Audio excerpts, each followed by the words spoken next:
Assalamualaikum. Hai, selamat datang ke channel Cikgu Liza.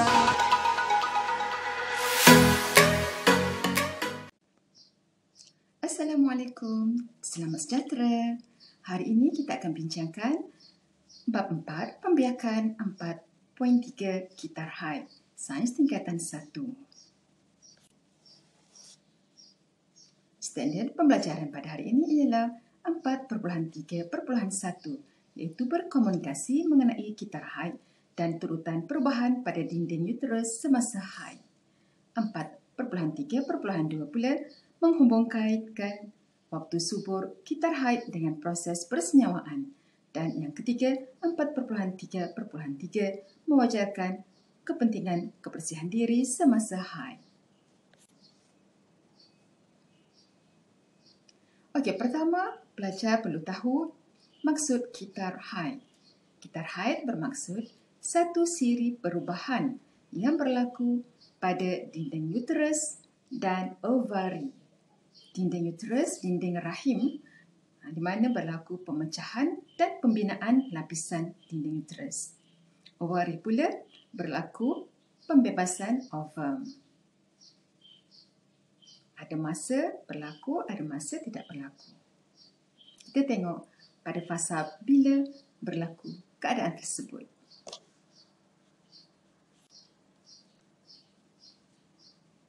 Gitar haid dikawal oleh otak dan sistem endokrin yang membebaskan hormon. Perempuan normal mempunyai gitar haid setiap 28 hari. Gitar haid berbeza mengikut individu. Kebanyakan tempoh haid berlaku selama 3 hingga 5 hari. Ada wanita atau perempuan yang mengalami haid yang panjang. Ada juga yang mengalami haid yang pendek. Maka kita ambil yang purata, iaitu selama 5 hari. 3 hingga 5 hari. Okey, gitar haid dikira dari hari pertama sehingga hari pertama haid yang seterusnya. Kenaikan dan penurunan aras hormon mengawal gitar haid.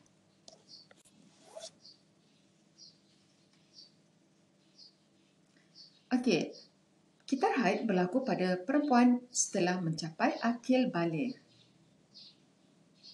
Seseorang perempuan mungkin mengalami sindrom pra-haid sebelum haid berlaku setiap bulan. Antara gejala sindrom ini ialah sakit kepala, sakit pinggang, kekejangan abdomen tu perut ya, dan emosi tidak stabil. Okey, keadaan ini akan hilang apabila bermulanya haid. Okey, perempuan dikatakan menopause, iaitu putus haid apabila ovari tidak lagi membebaskan ovum, iaitu proses pengovulan, atau tidak mengalami haid. Menopause berlaku pada umur kira-kira 45 tahun hingga 55 tahun. Mak-mak kita mungkin dah kan? Mak awak mungkin belum. Mak cikgu dah. Okay, faktor mempengaruhi gitar haid ialah pengambilan nutrien, perubahan berat badan yang secara mendadak dan juga perubahan emosi dan tekanan mental. Keadaan ini boleh mempengaruhi gitar haid, menyebabkan gitar haid tidak teratur. 28 hari sepatutnya datang, tak datang. Mungkin bulan ini datang, bulan depan tak datang. Bulan depan lagi datang. Kalau teratur setiap 28 hari, haid pasti akan datang.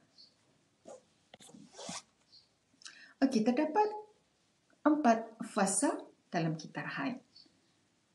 Pelajar mesti ingat turutan ini ya dengan betul. Fasa pertama, kedua, ketiga dan keempat. Tak boleh selang-selang atau terbalik. Mesti mengikut urutan. Okey, fasa yang pertama dinamakan fasa haid. Fasa kedua, fasa pemulihan. Fasa ketiga, fasa subur. Dan fasa keempat ialah fasa pra-haid. Boleh belajar? Haid, haid, pemulihan, subur dan pra-haid. Dalam fasa atau semasa fasa haid bermula, lapisan dinding uterus ada 3 perkara lapisan dinding uterus, salur darah dan ovum yang tidak tersenyawa akan terluluh dan disingkirkan melalui faraj. Okey, lapisan dinding uterus, dinding rahim tu, salur darah ada banyak darah kan? Salur darah dan ovum yang mati yang tidak disenyawakan, yang tidak tersenyawa. Dia akan keluar melalui faraj sebagai darah haid. Hari pertama hingga hari ke-5.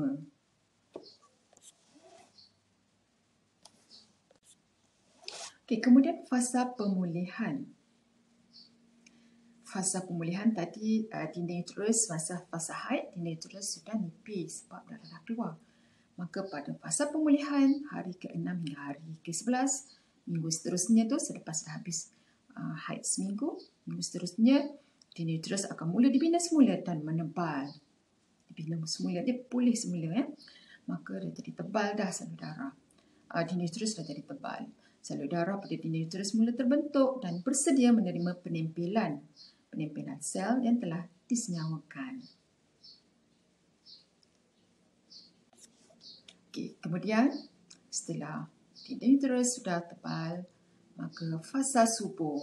Apa yang berlaku pada fasa subur? Okey, disubur kerana ovum sudah dibebaskan. Ovum dari salah satu ovari, mungkin bulan ini ovari belah kanan. Dia akan membebaskan ovum. Itu sel pembiakan betina atau gamet betina. Sel pembiakan perempuan, gamet betina. Dia membebaskan ovum pada hari ke-14 kitar haid. Tengah-tengah Satu kitar haid 28 hari, maka kita bahagi 2 adalah 28 bagi 2 14, maka tengah-tengahnya itu ovum akan dibebaskan dalam fasa subur. Fasa subur ni pada hari ke-12 hingga hari ke-17. Dinding uterus dan salur darah terus berkembang. Jika ada sperma, persenyawaan mungkin boleh berlaku. Kerana ovum ada, sperma datang, maka persenyawaan boleh berlaku. Dan akan berlaku kehamilan. Boleh ingat anak-anak pelajar? Persenyawaan berlaku di mana? Di tiub fallopian. Awak dah belajar masa 4.2. Subtopik lepas.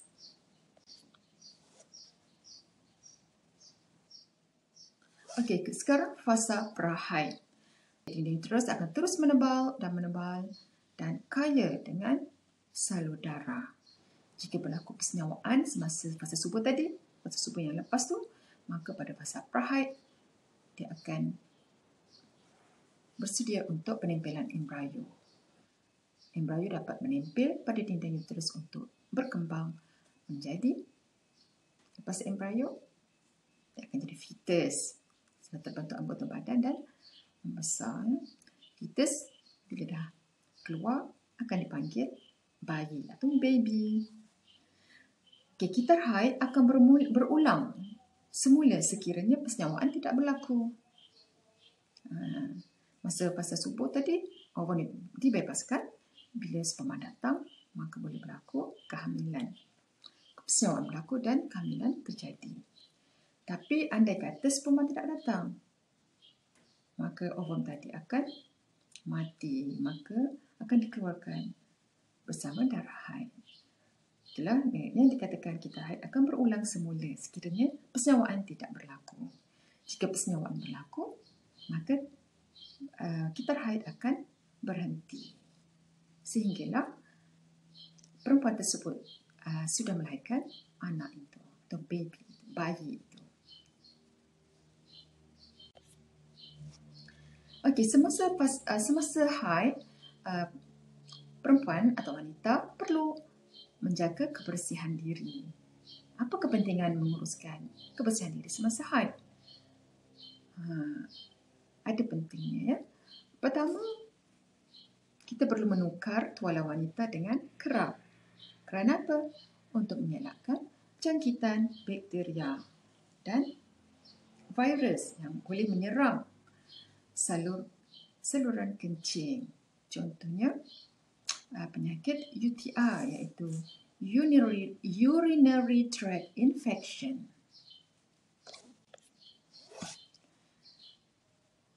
Okey, wanita juga dan perempuan juga perlu mandi dengan kerap. Perempuan yang didatangi haid perlu mandi dengan kerap untuk membersihkan badan, terutamanya di bahagian slit, di mana darah haid keluar.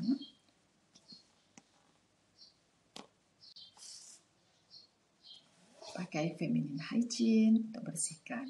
Dan bila keluar dari tandas perlu bersihkan tangan dengan sabun.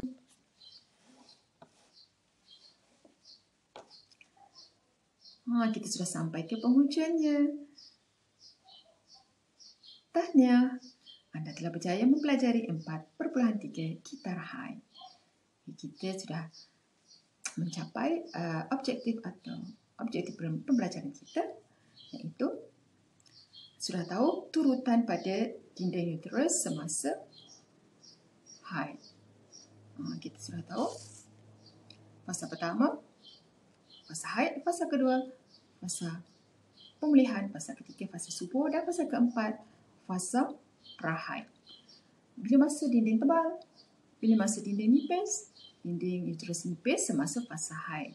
Semasa fasa pemulihan, subur dan prahaid, dindingnya tebal. Kemudian, semasa fasa subur, persenyawaan mungkin boleh berlaku. Pelajar kena tahu itu. Semasa fasa subur persenyawaan boleh berlaku kerana fasa itu saja ovum dibebaskan. Jika tidak, kena tunggu fasa subur dan seterusnya pada bulan seterusnya. Dan kita perlu menjaga kebersihan diri semasa haid untuk mengelakkan jangkitan kuman dan virus. Untuk mengelakkan rasa bau yang tidak menyenangkan, mengelakkan kegatalan.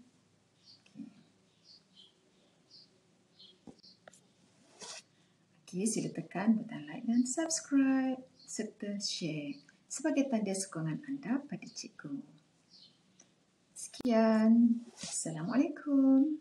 Bye.